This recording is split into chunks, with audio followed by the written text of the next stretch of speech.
Oke baik, Assalamualaikum warahmatullahi wabarakatuh Bapak Ibu Guru yang terhormat, jumpa lagi di channel Guru Robot 21 Media Informasi dan Edukasi. Nah, di video kali ini ada berita baik Bu, ada Bapak Ibu, ada dua berita baik di dokumen anggaran tahun 2025. Dan berdasarkan penjelasan dari Kementerian Keuangan, ini sudah dibicarakan antara Presiden saat ini dengan Presiden terpilih Bapak Ibu. Nah, dua kabar baik tersebut tertuang dalam kerangka ekonomi makro dan pokok-pokok kebijakan fiskal tahun 2025. Ini dokumen yang resmi disusun oleh pemerintah, dalam hal ini salah satunya dari Kementerian Keuangan tentunya. Ini totalnya ada 352 halaman Bapak Ibu. Jadi memang ini dokumennya banyak, tapi kita akan fokus pada topik pembahasan kita, dua informasi baik. Oke, yang pertama adalah tersebut tertuang dalam dokumen halaman 93, dokumen ini Bapak Ibu ya. Oke, yang pertama di sini adalah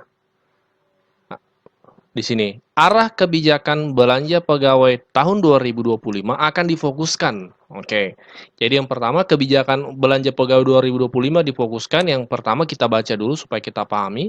Yang nomor satu adalah meningkatkan efektivitas dan efisiensi birokrasi sebagai kunci keberhasilan reformasi fiskal melalui penguatan implementasi manajemen ASN, digitalisasi birokrasi dan layanan publik, serta adaptasi flexible working arrangement. Yang kedua, meningkatkan kualitas belanja pegawai dengan tetap menjaga konsumsi aparatur negara antara lain melalui pemberian THR dan gaji 13 dan gaji atau pensiun 13. Jadi dipastikan Bapak Ibu untuk tahun 2025 ya, THR dan gaji 13 ya dan pensiun 13 untuk ya pensiunan itu tetap ada anggarannya meskipun pergantian presiden ya kan, pergantian presiden di bulan Oktober bulan depan. Untuk 2025 sesuai dengan dokumen ini 2025 tetap ada THR dan gaji 13 Bapak Ibu. Itu yang pertama. Dan lebih lanjut lagi akan ada penyesuaian gaji ASN. Ini disebutkan penyesuaian gaji ASN. Dan berdasarkan keterangan dari Menko Perekonomian, penyesuaian gaji ASN ini adalah kenaikan gaji ASN.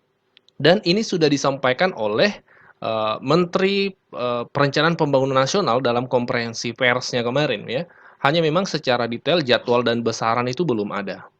Nah, ini berita baiknya Bapak Ibu ya. Dan yang perlu diketahui juga selain itu, di dokumen ini berita baik juga disampaikan melalui dokumen ini bahwa disebutkan pemerintah menyadari bahwa reformasi program pensiun ASN merupakan satu kebijakan yang bersifat urgen untuk segera ditempuh. Secara garis besar, arah reformasi program pensiun bagi pegawai ASN ke depan akan terbagi ke dalam dua kelompok besar, yaitu perubahan skema program untuk PNS existing dan pengembangan program baru untuk PNS baru dan P3K. Jadi ada perencanaan untuk perubahan skema program, ya, perubahan skema program pensiunan untuk PNS aktif. Jadi akan ada perubahan, ya, skema pensiun ke depan. Ini seperti apa detailnya ini kan kita lihat nanti di tahun 2025. Yang pasti secara garis besar ini sudah ada dalam dokumen ini. Ya, tentu Bapak Ibu, jadi yang berita baik yang pertama adalah kenaikan kenaikan gaji itu sudah tertuang di sini. Kemudian 2025 meskipun presiden berganti, gaji 13 dan THR itu tetap ada. Kemudian perubahan skema pensiun sudah direncanakan untuk tahun 2025. Untuk postur APBN ini menggambarkan amplop besarnya. Tapi beberapa spesifik memang mohon maaf belum bisa dispesifikkan karena ada kan nanti memberikan kepada pemerintahan baru mengenai bagaimana nanti format kabinetnya, siapa yang akan in charge untuk program apa. Itu ciri dari transisinya itu tadi, tapi kami terus berkoordinasi dan berkomunikasi sehingga kalau sampai kemudian sudah ada keputusan politik dan kemudian ada keputusan secara birokratis yaitu badan atau siapa yang akan ditunjuk, kita langsung bisa mendukungnya melalui anggarannya. Itulah yang kita sebut transisi melalui sinkronisasi dan koordinasi. Selamat sore Bapak Ibu Menteri semuanya. Saya Givari dari Kumparan. Ada beberapa pertanyaan nih Pak. Yang pertama Pak, saya mau memastikan Pak terkait tadi di pidato keuangan Pak Presiden nggak sebut kenaikan gaji PNS di 2025. Nah itu sebenarnya jadi naik atau enggak Pak? Kalau jadi itu mungkin berapa gitu Pak? Terima kasih. Semuanya diborong ke Menteri Keuangan. Ada pertanyaan berulang. Jadi mungkin udah cukup ini. Silakan Bu Menteri Keuangan. Baik, tadi sudah disampaikan ini adalah APBN transisi. Dan sebagian dari transisi itu nature-nya ada yang sudah spesifik dari sisi angka, ada yang belum spesifik angkanya untuk program-program baru terutama. Atau program lama yang akan diteruskan. Jadi seperti yang tadi saya sampaikan di dalam presentasi bahwa APBN ini tadi belanja KL termasuk tadi dari Kementerian Pertanian yang menyampaikan atau Menteri PUPR kok anggaran saya masih kecil gitu.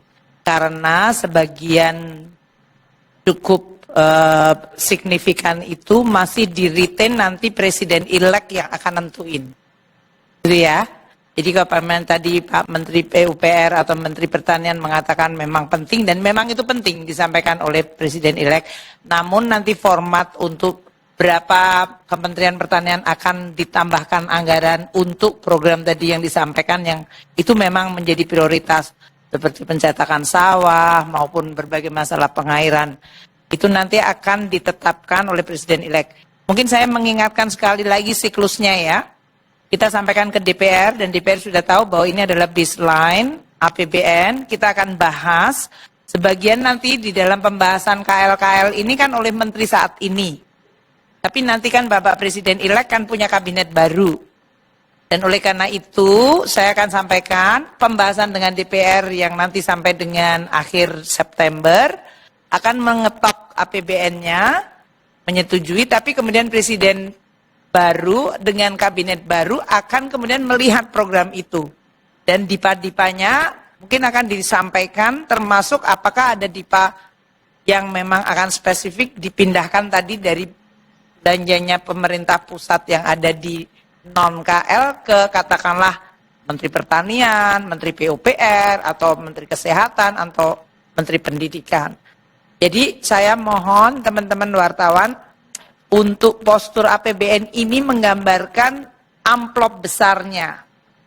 Tapi beberapa spesifik memang mohon maaf belum bisa dispesifikkan karena ada kan nanti memberikan kepada pemerintahan baru mengenai bagaimana nanti format kabinetnya, siapa yang akan in charge untuk program apa.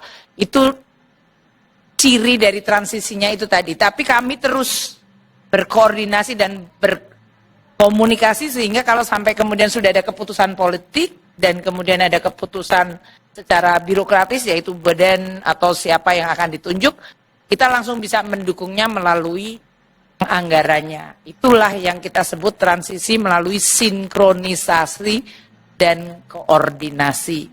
Jadi mohon sabar teman-teman sekalian. 71 triliun siapa yang mengeksekut nanti akan diumumkan sendiri oleh Bapak Presiden terpilih atau nanti akan ada siapa yang akan menggunakan tadi yang detail. Makanya Pak Menteri Nadiem juga tidak menjelaskan karena kita sudah mengalokasikan di dalam format gedenya karena sekarang itu keputusan proses siklus APBN harus ditetapkan oleh DPR. Namun juga masih ada di mana tadi Presiden yang sekarang dengan kabinet sekarang dengan presiden baru. Jadi tadi yang disampaikan oleh teman-teman wartawan mengenai berbagai pertanyaan makanan bergizi gratis, mohon nanti menunggu agak sabar. Tapi tidak berarti belum ada apa-apa ya, sudah ada pergerakan, tapi memang bukan saya yang harus mengumumkan dan yang lain-lain itu. Untuk PPN tadi juga saya selalu sampaikan, Undang-Undang HPP sudah sangat menyampaikan dan itu sudah disampaikan di dalam kabinet, Bapak Presiden terpilih maupun Presiden sekarang sudah sangat fully aware mengenai Undang-Undang HPP itu. Jadi nanti kita akan lihat bagaimana, apakah target ini memasukkan, tentu kita akan melihat potensi ekonomi kita, tax ratio dan intensifikasi, ekstensifikasi, dan area-area yang kita identifikasikan bisa menyumbangkan penerimaan tersebut. Itu yang saya bisa jawab mengenai target penerimaan pajak. Mengenai pertanyaan lain, yang itu bukan domain saya bisa jawab, saya nggak bisa jawab. Artinya saya tidak menjawab ya tadi yang dari kumparan. Itu ya. Kemudian untuk, tadi kan pertanyaan semua itu. Untuk IKN. IKN juga sama. Kita masukkan dalam hal ini, karena kemarin Bapak Presiden terpilih dengan Presiden Jokowi sudah bertemu, sudah sidang kabinet di IKN, dan beliau punya komitmen. Namun karena beliau masih akan melihat seluruh APBN ini, ya nanti kita akan lihat, akan dialokasikan tambahan berapa, tapi ya memang beberapa infrastruktur penting untuk bisa menarik investasi, nanti akan menjadi prioritas. Apakah ruangannya seberapa besar, bagaimana akan kemudian dialokasikan melalui PUPR atau langsung di OIKN, itu nanti juga opsi-opsi yang bisa kita sampaikan atau berdasarkan kesiapan dari institusinya. Kemudian, jadi makanya kalau dilihat tadi IKN ini seolah-olah anggarannya jadi masih kecil. Karena itu saya sampaikan tadi, semuanya di baseline kan, dan ini untuk memberikan otoritas kepada presiden terpilih untuk menentukan sesuai dengan prioritas. Dan tentu beliau nanti akan dengan kabinetnya akan membahas dan kemudian menyampaikan. Tapi artinya program besar, amplop besarnya sudah ada, beberapa kelompok sudah ditentukan dan nanti kemudian spesifikasi. Tapi overall dari APBN ini pemerintahan bisa berjalan dan prioritas-prioritas penting tetap jalan. Meskipun tadi nanti akan muncul tadi beberapa seperti Menteri Pertanian, oh kayak dengan uang sekian mungkin kita hanya sampai sekian, nanti kalau mau nambah berarti ada. Itu merupakan domain dari pemerintahan baru. Mungkin itu ya, memang mungkin nggak memuaskan tapi ini transisi kan. Jadi kalau seperti orang mau melahirkan, belum melahirkan ya jangan melahirkan dulu gitu. Masih sampai Oktober 20. Jadi mungkin itu Pak, nggak usah ada pertanyaan. Baik.